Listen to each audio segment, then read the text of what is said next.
भगवान शिव के सभी भक्तों को आने वाली महाशिवरात्रि की शुभकामनाएं।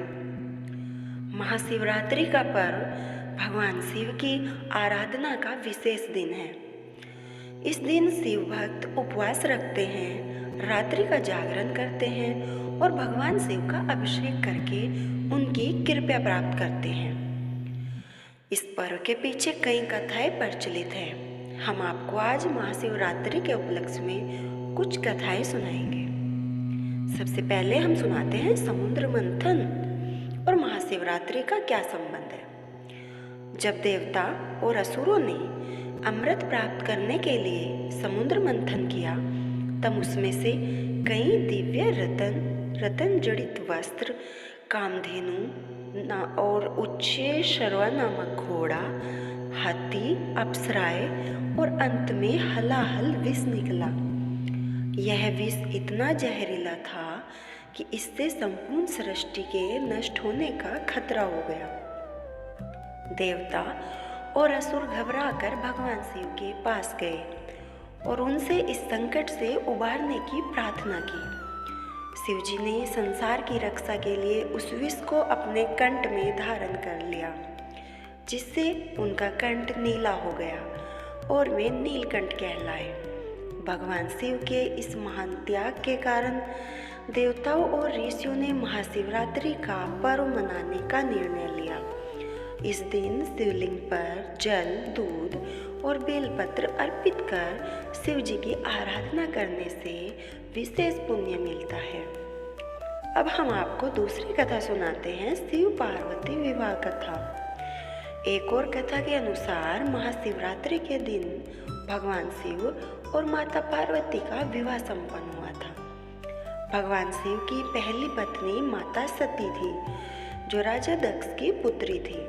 राजा दक्ष ने जब यज्ञ किया तो उन्होंने शिव जी का अपमान किया और सती को आमंत्रित नहीं किया, लेकिन सती अपने पति का अपमान सहन न कर सकी और यज्ञ कुंड में कूदकर अपने प्राण त्याग दिए। सती के त्याग से भगवान शिव अत्यंत क्रोधित हुए और उन्होंने वीरभद्र को उत्पन्न कर दक्ष का यज्ञ नष्ट कर दिया। बाद में माता सती ने पार्वती के रूप में हिमालय राज के घर में जन्म लिया। उन्होंने घोर तपस्या कर भगवान शिव को पुनः पति रूप में प्राप्त किया। माता पार्वती की तपस्या से प्रसन्न होकर शिव जी ने उनसे विवाह किया। इस विवाह महाशिवरात्रि के दिन संपन्न हुआ था, इसलिए इस दिन को अत्यंत शुभ माना जाता है। अब एक और कथा है शिकारी और बीलपत्र की। एक बार एक शिकारी जंगल में शिकार करने गया, लेकिन उसे कोई शिकार न मिला। वह भूखा प्यासा एक वृक्ष पर चढ़कर बैठ गया। संयोग से वह वृक्ष एक बेल वृक्ष था, जिसके नीचे एक शिवलिंग था। शिकारी के पैरों की हलचल से बेलपत्र टूटकर शिवलिंग पर गिरते गए।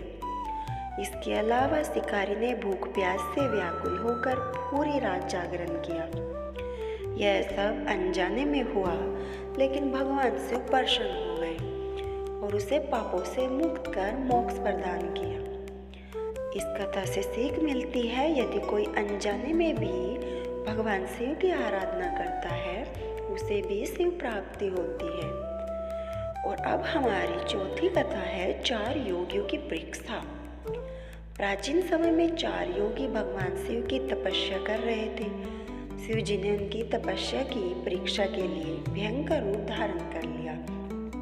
शिव जी की इस रूप को देखकर तीनों योगी भयभीत हो गए और भाग गए, लेकिन चौथे योगी ने श्रद्धापूर्वक भगवान शिव की पूजा की। भगवान शिव उनके समर्पण से प्रसन्न हुए और उन्हें वरदान दिया, जो भी इस दिन पूरी श्रद्धा और भक्ति के साथ शिव की पूजा करेगा, उसे मोक्ष की प्राप्ति होगी।